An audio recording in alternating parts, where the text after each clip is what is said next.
everybody. My name is Chris. You guys might know me from Shugghead Gaming, but today I'm very proud to be hosting another episode of Dev Chats. Today we have Kevin Tanoh. Tanoh? I'm going to butcher that no matter what.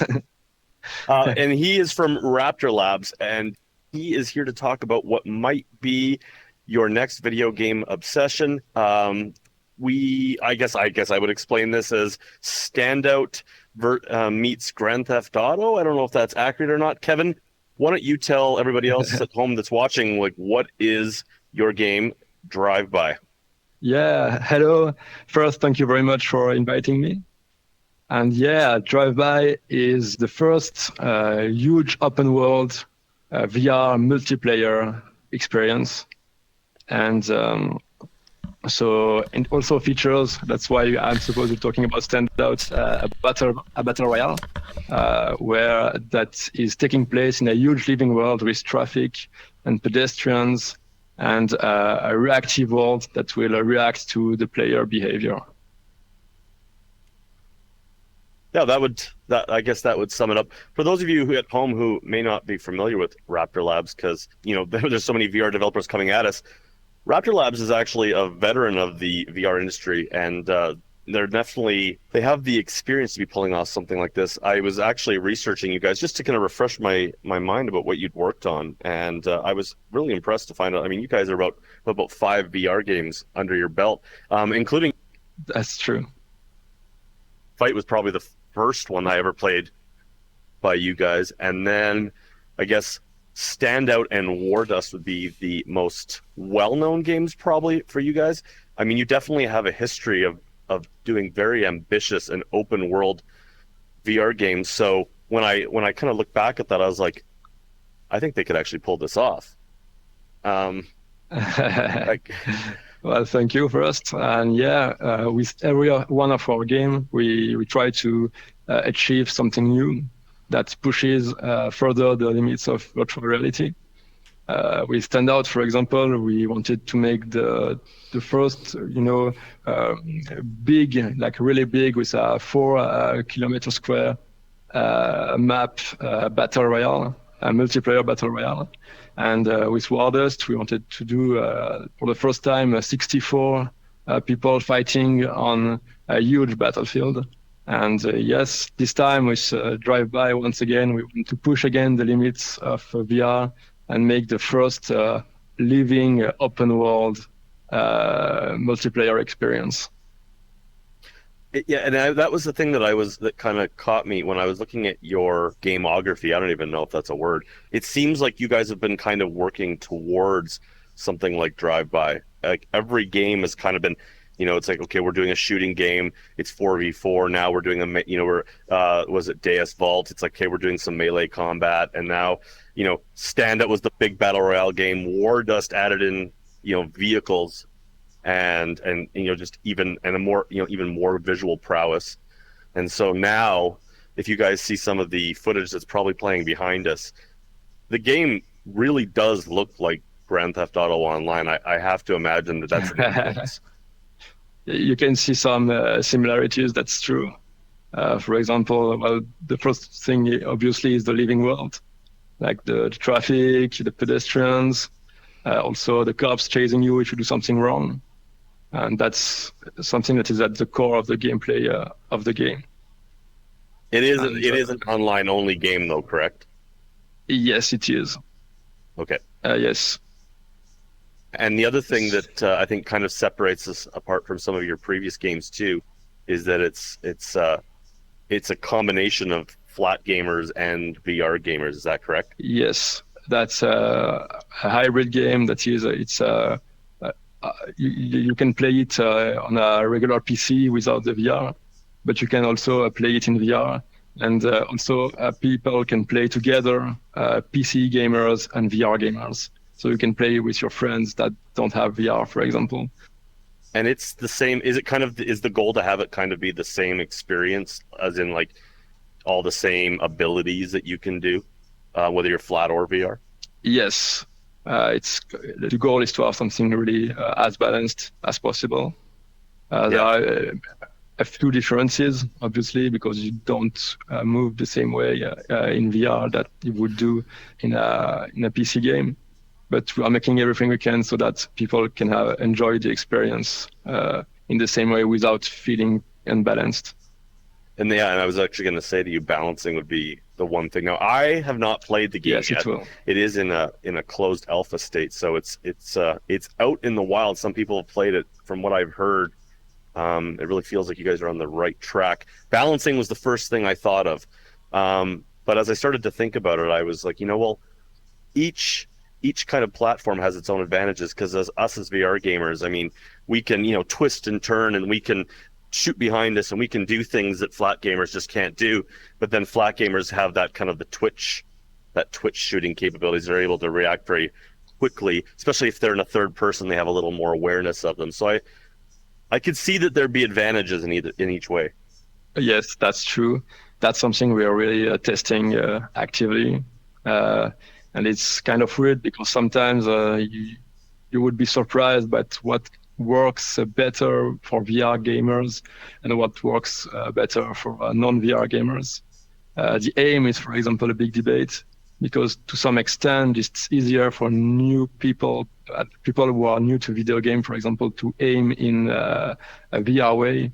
But in non-VR, you have like expert people that are really, really good at aiming really, really fast, and you can't sometimes match the speed with the VR. A lot of balancing will have to be done, and we are Yeah, actually working on that.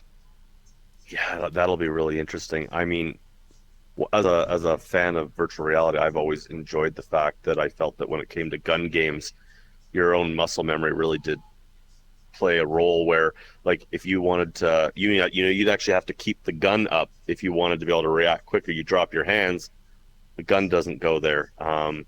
So there is definitely the advantages of virtual reality is as an added layer of realism, but then your flat gamers are going to be able to shoot around like that. So that'll be super interesting. What made you Yeah, decide to to a hybrid? Was it kind of to bring a bigger player base, or was there more to it? yeah. That was one of the big points. That's something we noticed with our previous titles, that you have to maintain a certain player base. And we had a feeling that for a game like this, you would need a bigger player base than what we have been able to achieve so far. So one of the way we wanted to make it possible is by bringing more people into the game, especially people who didn't have VR yet. Yeah, exactly. Well, and I've always been a big proponent of games that were flat screen and virtual reality because, for example, with Star Wars Squadrons, I would find myself in the lobbies and people would be like, "Oh, you're in VR? What's it like?" And I'd be like, "It's way better than what you're playing." And it was kind of that natural. It kind of promoted virtual reality through just Yeah, jealousy. sure. um, I guess I was what I don't know. I'm trying to. The game is so ambitious. I mean, it's incredibly ambitious. I mean, Ubisoft can't even pull off an open world game these days without it being just filled with bugs, especially in a game with you throw virtual reality in there and pretty much if you can think of it, you can do it. How are you guys how are you taking on a task of this size? How many are you? We are a dozen people actually for now. Okay. And it has been a very long project. We started, as you mentioned it, all of our way of developing games seems like to lead to this game. And you were Hmm. very correct because that's a game we wanted to do for a long time. And we had to develop all the technologies, all the tools to make it possible. And we actually started the development in early 2017. Yeah, a lot of things had to be done to just make possible, I would say, as many objects, for example, moving in a VR world, because as you know, VR is very more expensive in terms of performances than regular flat PC games. So yeah, I've heard about three times as demanding. Is that accurate? it depends of the game, but yes, that's a good, I would say, balance. I often prefer saying 4 times because Whoa. there are always a cost you wouldn't expect, like the cost of the tracking of certain headsets or the cost of just the Oculus, then Steam VR, then all the VR process itself that takes a lot of computational power too. So yeah, it's hard to have like a mark because there are things that don't cost more in VR than in regular games, and there are things that definitely cost a lot more. So, for example, the game logic usually doesn't cost that much a higher cost for a game, but if you have a lot of object movings, for example, doing what we call the batching, that is the basically sending from the CPU to the GPU the data, it often take at least twice the time of the process. Plus, you have to render it with a higher resolution in VR. So yeah, I guess 3 times is often a good mark for it. I can hear my RTX 3080 just salivating next to me. It's I'm just waiting for your game. Did you guys create the game flat and then work on the VR, or were they done at the same time? No, actually, we started VR with the VR, and then I decided to make it also hybrid. But then we made it too much for the non-VR, and we had to do a lot of stuff to make it possible in VR, and it goes back and forward this way.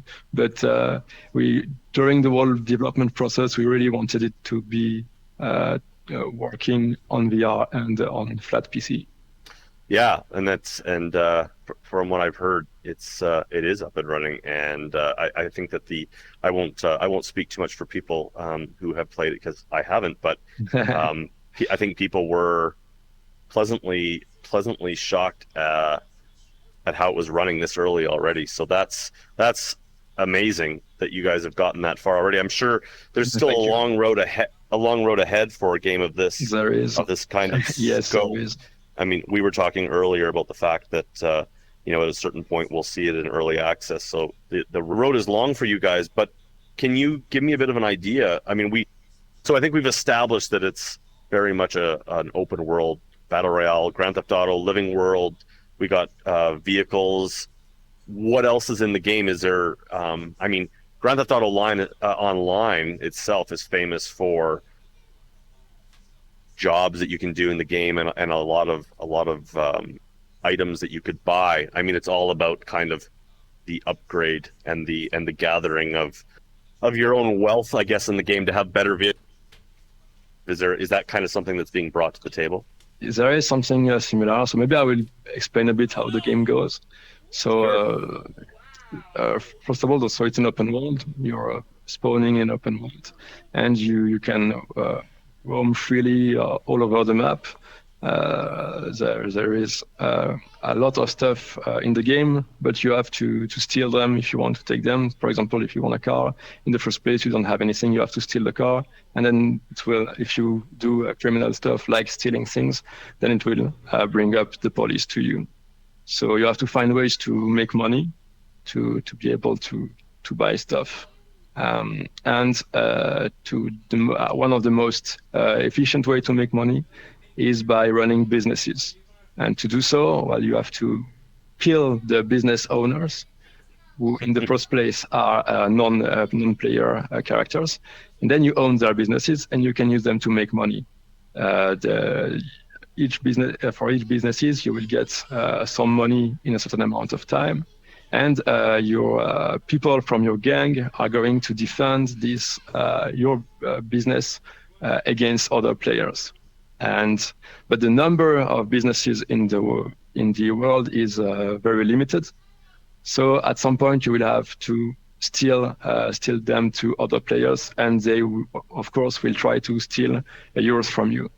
And so you will have to buy stuff to defend your businesses and to buy stuff to be able to attack other people's businesses. And that's the whole first part of the game, I would say. So is that part still online then with actual yes, enemy players as well? That's online. Time? The entire time you are online. So there's always that PvP aspect. That's what we call the gang war. It's a big part of the open world experience of the game.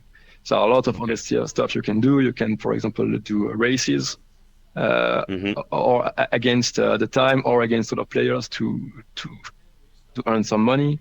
There are also special packages that you will have to get to that will bring you money. You can find them in caches of money of drugs to get some more money, and you will have them disputed with other players that also want to Like a supply take drop some money. almost.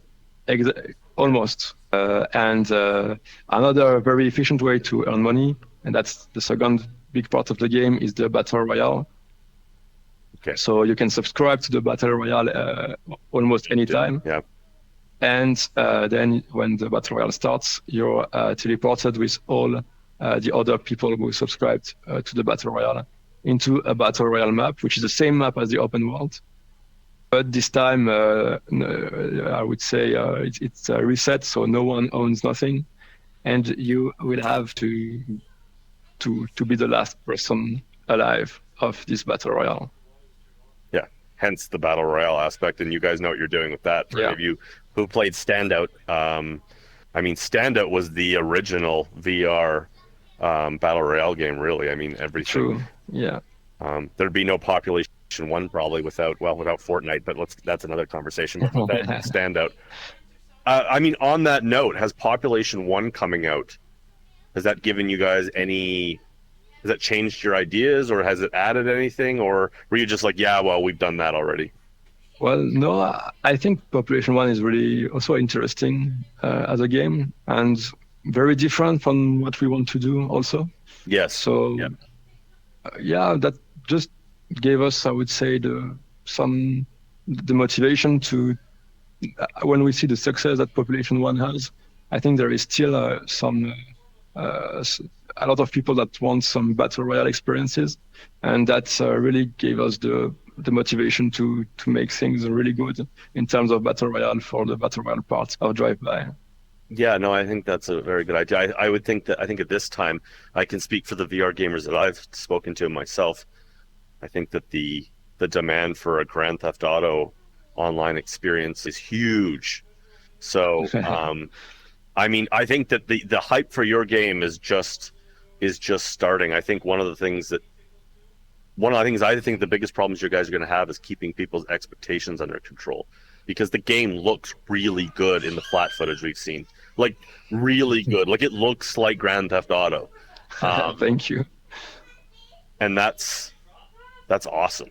It really is. How many players are in the world at a time, or is that kind of a moving target right now? That's really a moving target right now. That's something that changed for all our tests. I can't really give you a number right now because we also haven't been able to bring like more than I think it was 50 people in the game in time. So and things run pretty well for the most part. But we also see other troubles that comes with having more people in the same game in terms of confusion and so on. So we still need more testing to determine what would be the best number of people in the same games to make the game as enjoyable as possible. But you know that's crazy, right? When you just said it only has 50 people. That's crazy. You know that, right? That's a lot of people. I mean, Grand Theft Auto Online doesn't even have that many players happening at once. So that's insanity. One of the questions I do get on my own channel from people with Population One, and I'm just curious what your thoughts are around that, is I do get a lot of people that saying the game looks amazing, but I don't like online. Is there any thoughts for having something for solo players that want to play offline, even if it is just practice?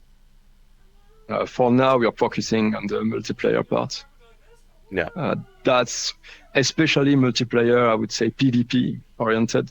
Mm-hmm. That's really the part we want to make good, because it's something we've been doing well in the past, and that's really something we want to push forward for the game. As well as in the open world parts, as in the battle royale part, having this PvP confrontation well executed. That would be the big focus for the development. So you have it's one map then, probably, is what your main focus is going to be on at first.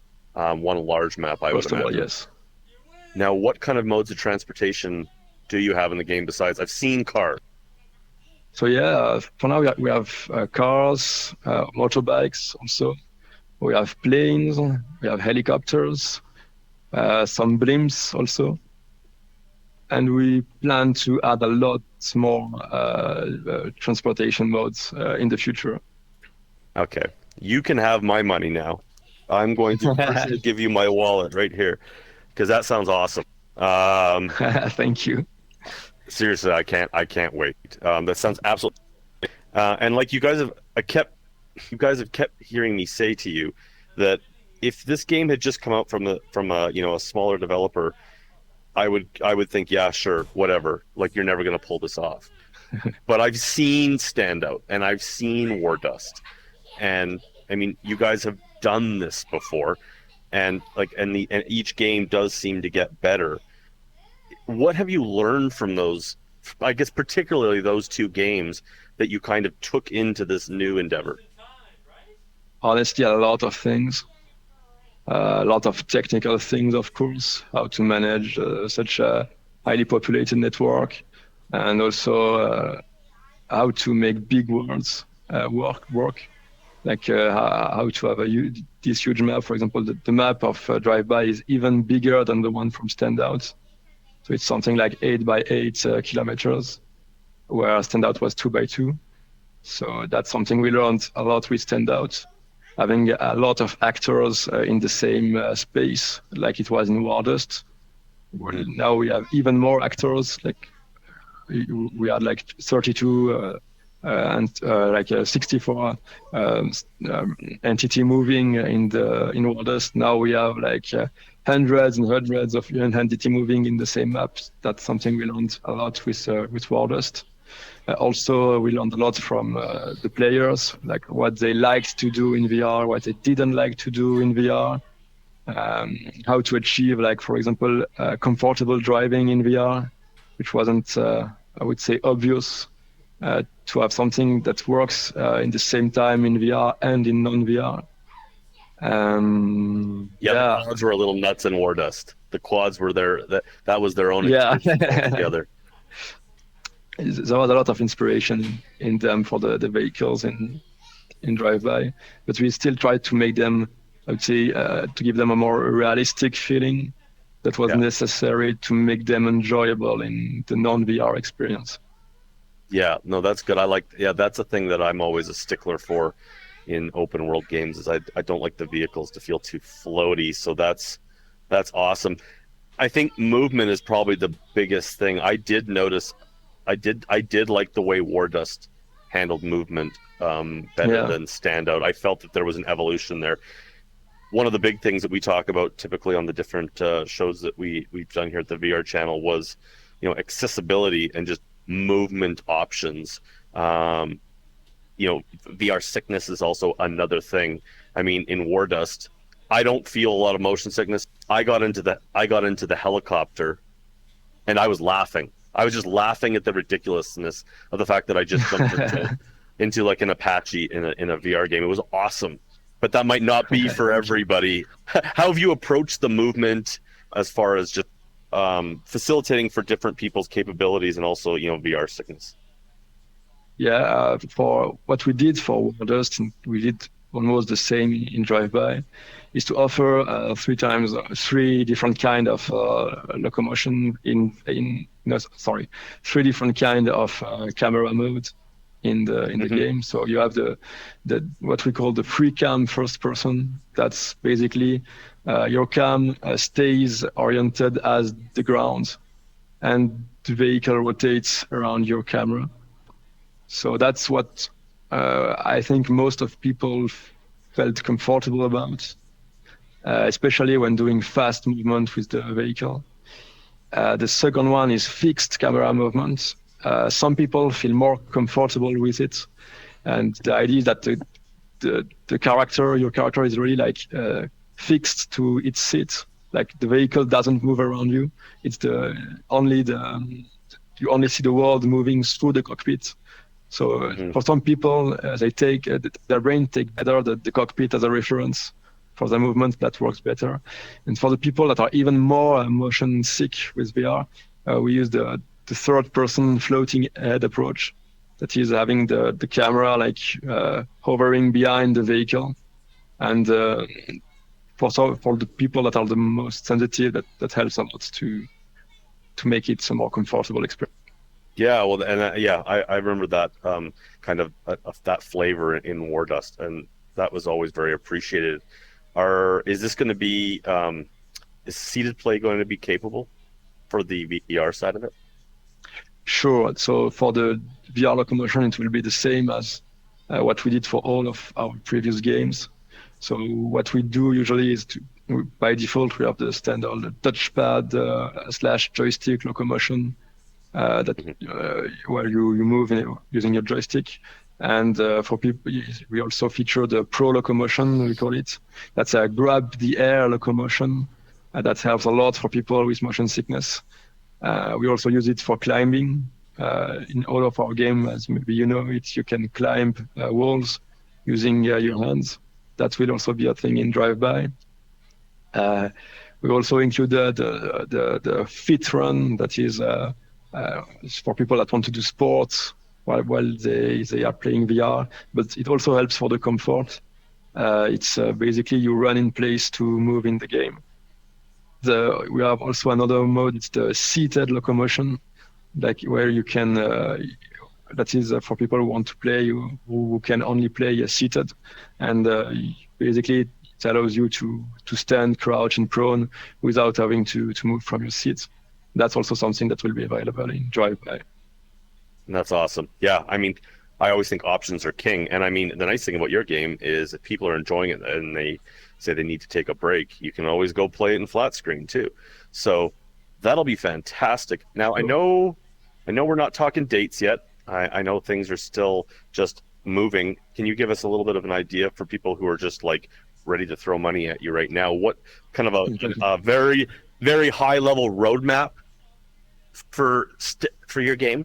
Well, now we are beginning what we would call the serious testing phase, where we are testing the game as it to be not bugged, but to be fun.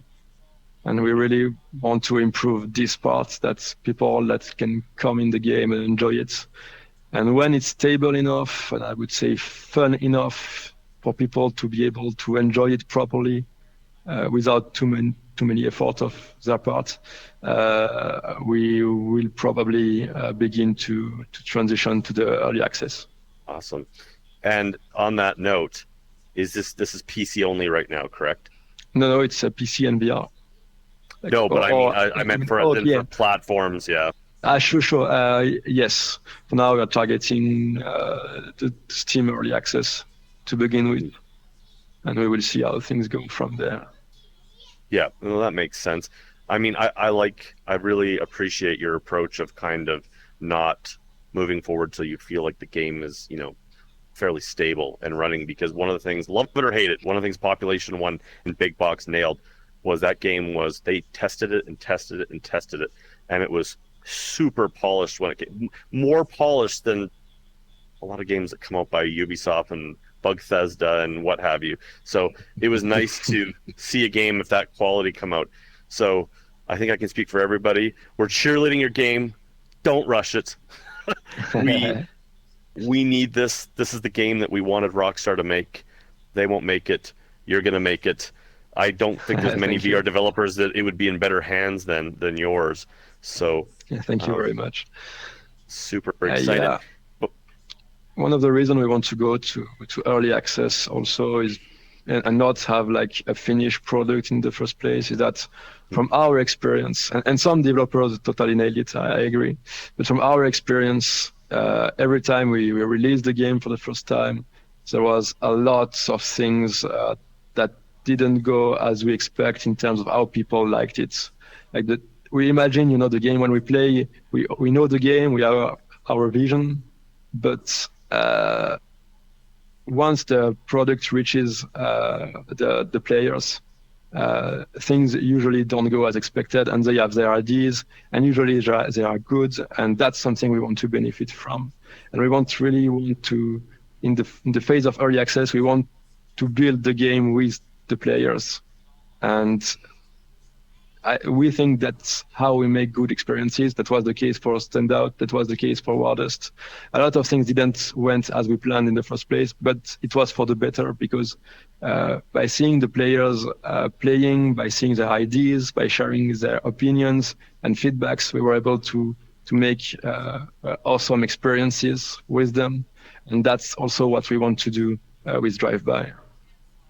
Yeah, no, that's awesome. One of the things that I think is very special about the VR community is because it's kind of such a growing industry, most of the people that are involved in it are very passionate about VR. So they tend to cheerlead a lot of Yeah. projects. And, you know, people will make your game their baby and feel and they want it. They really want it to be great, especially when, you know, you're doing things that no one else is doing. I mean, we all win if you win. So that's fantastic. I guess before we leave here, I guess, is there anything you want to leave us with? Yeah, something we haven't talked much about so far, but maybe a little bit. But it's we are also something we learned from Wardust that we really want to bring to Drive-By is mod support, Ooh, and that's really something we want to make possible with Drive-By because when we've seen what people have done, all the wonderful things people have done with the mod tools of Wardust, we really want to see what people are going to do with Drive-By as well. yeah, that could be crazy. I mean, yeah, I mean the modding community decided to go make Cyberpunk the game they wanted. I mean, so you can see what they'll run with that on.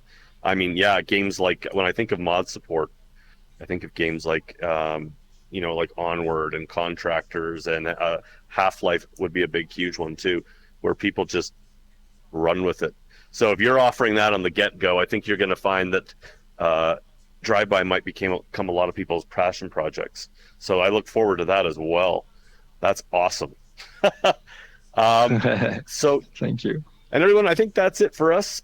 Thanks again to Kevin Tanoh from Raptor Labs for joining us. Kevin, absolute pleasure to have you with us. And again, another Very nice to special meet you. thanks to yes, wonderful to have you here and give us that early insight to a game that's going to be most likely most people's video game addiction in the future here. Again, special thanks to the producer of the VR Chat channel and Dev Chats here. That would be Jason. And also the creative team and everyone else involved in bringing these shows to you guys. Thank you very much. And again, Raptor Labs, everyone go check out Wardust and Standout. If you haven't played those games in VR, you need to. They are mandatory VR. So check that out and you'll have an idea of what's coming at you. Again, thank you for joining us, Kevin. And I'm Thank you Chris from very much Shugghead for Gaming, inviting me. and we will catch you on the next episode.